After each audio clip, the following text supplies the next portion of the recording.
Hi everyone, I'm Mackenzie Jorgensen, and I decided to do my literacy project over shift work. I think this is a very important topic because I participate in shift work. I work roughly like 50 hours a week, and then I have a call shift as well, so I will work all day and then be on call all night and then work again the next day. Sometimes if I work the weekend, I will go 14, 15 days without a day off, and it's very tiring. I improved today. I have been home the past 3 days with strep, a sinus infection, and a fever of like 101 that won't break. So as you can tell, the amount of hours I work and the shift work, it really does take a toll on your body. That's why I think this is a very important topic. So what is shift work? Shift work is avoiding like the standard 8-hour day and participating in night shifts, rotating shifts, or irregular hours. It can include like working 2 consecutive shifts, or as a double as most people call it. This would be like working a day and a night, or a night and an afternoon shift. It can be a call shift as well, whereas you work all day, have call all night, and then work again the next day, which is what I do. Or it can be a 12-hour shift like most nurses do. This employs a lot of complications for its employees, and it not only affects the employees themselves, but it affects the patients that employees are helping. Sleep deprivation is a main consequence of shift work. Sleep is so important for our bodies. Sleep isn't part of a functioning life. It helps your overall well-being and your overall health. And sleep affects your natural physiological processes of the body. One process is the circadian rhythm. It's the biological process that displays an endogenous and trainable oscillation of about 24 hours. This information comes from dictionary.com. People who miss out on sleep, they have symptoms in the workplace and then outside the workplace.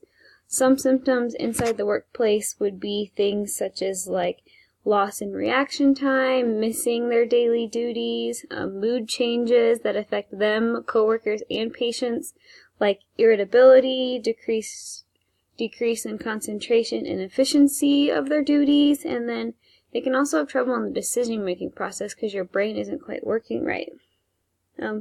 Chronic sleep is very important for shift workers because, the more and more that you're working, the more sleep you miss out of, and it happens regularly, so these things become amped up a little bit. It also affects outside the workplace. Some things outside the workplace would be like driving to work and not realizing what's going on around you, getting in motor vehicle accidents because you're so tired. And a study was done by Owens in a 2016 article, and 91.3% of nurses interviewed said sleep patterns affect the quality of care they can give to their patients. And that's a substantial number, that 91% of people admitted sleep deprivation does affect what they do to patients. Their nurses are spending 6 hours a night asleep because after their 12-hour shifts, they have to come home and work and take care of their families. And it's starting to take a toll on their body. They're having to play catch-up, on their days and on their off days. Another thing that I think affects symptoms inside the workplace would be just not paying attention, like needle sticks or patient care techniques. You're not taking care of your patients as well. You're snapping at them and you're just letting the little things go. Some medical errors can occur from this. Oops. And then sleep deprivation and health. Stress and sleep deprivation affect the overall health of the shift worker as well, not just the things they do every day. It affects their body. So there's a variety of health issues that can be affected, like the digestive system, cancer. Women's health is very important, and then the stress that the body feels as well. Some digestive system complications. There can be general things such as heartburn, dyspepsia, a lack of appetite, or an increased appetite where the stress eating, and then you cannot perform your duties as well because you're just tired and not fueling your body with the right foods. And then generalized abdomen pain as well. Ulcers are also a big concern. of the digestive system complications. They come from lack of sleep and stress. The buildup of stress in your body can create ulcers, which in return can fuel that lack of appetite because you don't want to eat and irritate the ulcers. And melatonin production is not something many of you would think would be a digestive system complication, but the complications come from a lack of melatonin.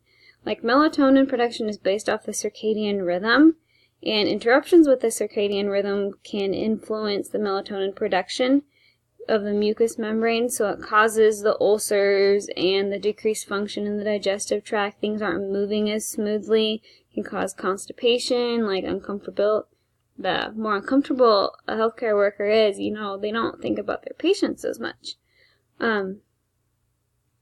Another thing that I believe, or that was mentioned, was cancer.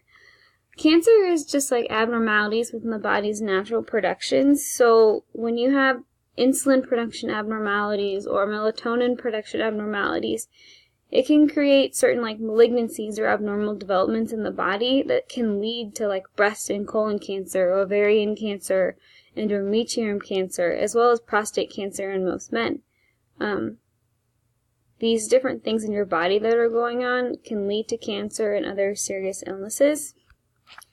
And then another complication would be women's health. Most healthcare, it's a very stereotypical, but most people who work in healthcare are women. So, obviously their bodies, they go through a lot. And one thing would be the menstrual cycle.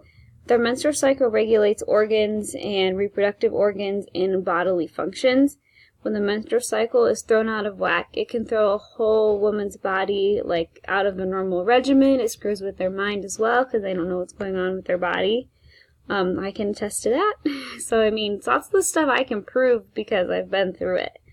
And women's health is very deregulated because of shift work. And one of the main diseases that's starting to come about is thyroid diseases. The thyroid runs many hormones within the woman's body. So abnormal changes in the thyroid's function can wreak havoc on your physical and emotional self. And then stress. Stress is a major thing with sleep deprivation. Anybody becomes stressed, but when your body is put through things it's not normally used to or things it doesn't want to do, you become very stressed. It can come from the long hours spent at work, sleep deprivation, performing tedious tasks, as well as the normal stresses of the workplace. They're just amped up a little bit. And, stress in the workplace can lead to reduced control at work, low social support, physical and mental violence even. This information comes from a study over in Poland, and I found it very interesting because I didn't realize everything that your body goes through, even alone with just sleep. It goes through a lot more than just sleep deprivation.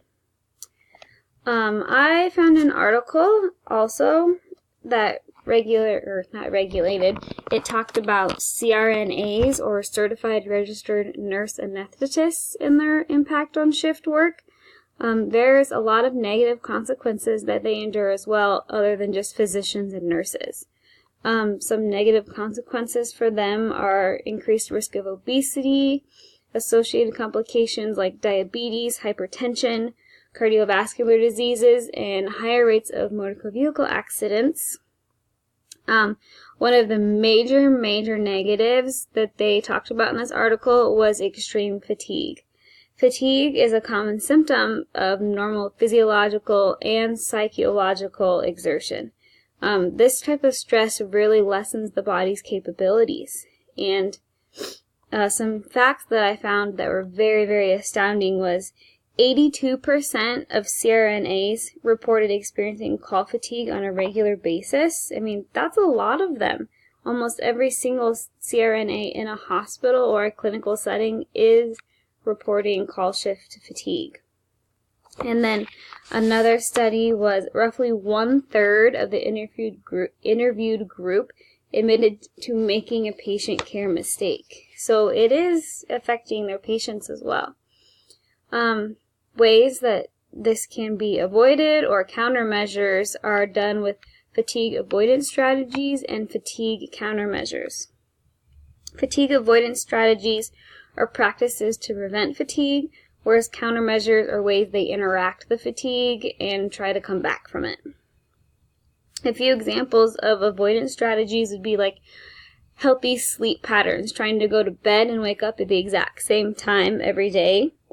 Avoiding stimulants like caffeinated drinks, Monster energy drinks would be an example of that. Taking a nap before a shift, where if they have time and know they have to work on call all night, they can take a nap and kind of prepare themselves. And then taking frequent breaks to just mend the body and the brain. Whereas if you're working a long day, take 15 minutes for yourself to go for a walk outside, sit in the sun, things like that. Countermeasures can include taking naps on the job. Now, this is different from taking a nap before a call shift because you're actually on the job. You are so strained that you have to take a nap or you fall asleep during a case. The use of heavy stimulants, like caffeine, those Monster beverages, that would be a countermeasure to use those. And then getting up and walking around during a case, that's not exactly the best thing when you need to stay there for your patient. So many other occupations have work restrictions. In this article by Doman, he mentioned things like truck drivers, nuclear plant workers, train engineers. They all have work restrictions in place that they can only work the certain amount of time, and they are required to take a break so they're at their best. So why don't healthcare workers have the same thing where they can only work so many call shifts a month? They can only participate in shift work for this long. So that's kind of an interesting point that I thought. But overall, shift work is a large part of healthcare, and they're responsible for the increased fatigue of their healthcare workers, the sleep deprivation, and all the consequences that come with that, as well as the health issues like thyroid disorders and cancer and the upcoming digestive orders. But, really, shift work is decreasing the ability of healthcare workers to care for others. It's decreasing the patient's life. Not decreasing their life, but decreasing their care. And if something isn't done to counteract this or to help it, it is going to take its toll on its workers, and pretty soon negatives are going to outweigh the positives. A change needs to be made.